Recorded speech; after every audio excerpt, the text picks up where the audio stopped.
नमस्कार, मी ज्ञानेश्वरीच रेसिपीमध्ये सर्वांचं खूप खूप मनापासून स्वागत करते।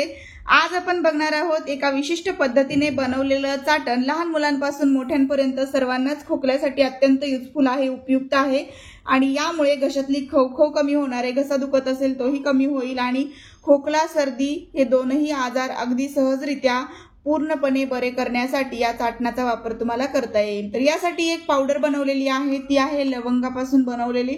कशी बनवली ही पावडर ते सविस्तररित्या व्हिडिओमध्ये शेअर केलेला आहे, त्यामुळे व्हिडिओ जो आहे तो शेवटपर्यंत नक्की बघा, जेणेकरून तुम्हाला ही पावडर बनवायची कशी आणि चाटण बनवायचं कसं तेही कळेल आणि किती वेळेस हे चाटण जे आहे ते मुलांना आणि मोठ्यांना द्यायचं आहे। तर हे वृद्धांपर्यंत सगळ्यांनाच चालणार आहे, त्यामुळे तुम्ही हे चाटण बनवताना एका विशिष्ट पद्धतीने व्यवस्थित बनवायचे, जेणेकरून ते वर्षभरही टिकवून ठेवता येईल।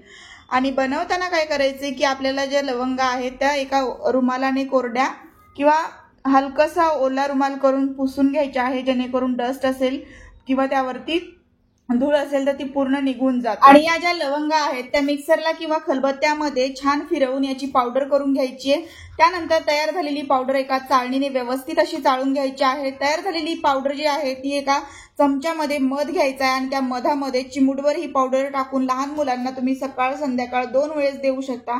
अंदाजाने चिमूटभरच नाही तर अगदी जास्त सुद्धा देऊ शकता, पण तुम्ही मुलं किती लहान आहेत याचा अंदाज घेऊन थोडीशी कमी जास्त पावडर करून टाका, जेणेकरून काय होईल की लवंगामध्ये उष्ण गुणधर्म आहेत, त्यासोबतच घसा खवखव आणि तडतड करत असेल तर तो बरा होण्यासाठी मधामुळे आपल्याला फायदा होणार आहे। त्यामुळे दोनही वस्तू ज्या आहेत त्या अगदी युजफुल आहेत खोकल्यासाठी आणि घशासाठी।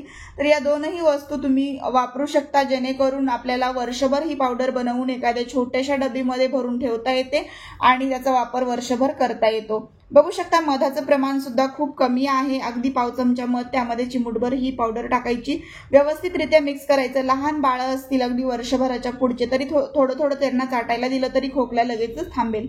तर हा नैसर्गिक उपाय, घरगुती उपाय आहे, आयुर्वेदिक दृष्ट्या सुद्धा खूप जास्त युजफुल आहे, त्यामुळे आपल्याला कुठलेही नुकसान होणार नाहीये आपल्या आरोग्याला। त्यामुळे तुम्ही हा उपाय घरच्या घरी नक्की करू शकता। व्हिडिओ आवडला तर लाईक, शेअर आणि सबस्क्राईब करा आणि उपयोगात येण्यासारखी माहिती आहे, त्यामुळे जास्तीत जास्त तुमच्या मित्रपरिवारासोबत नक्की शेअर करा। नवीन असेल तर चॅनलला सबस्क्राईब करा, समोरच्या बेल आयकॉन। चला तर मग पुन्हा भेटू आपण अशाच एका छानशा व्हिडिओ सोबत। आणि आजचा व्हिडिओ तुम्ही सगळ्यांनी शेवटपर्यंत बघितला त्याबद्दल पुन्हा एकदा सगळ्यांचे मनापासून धन्यवाद।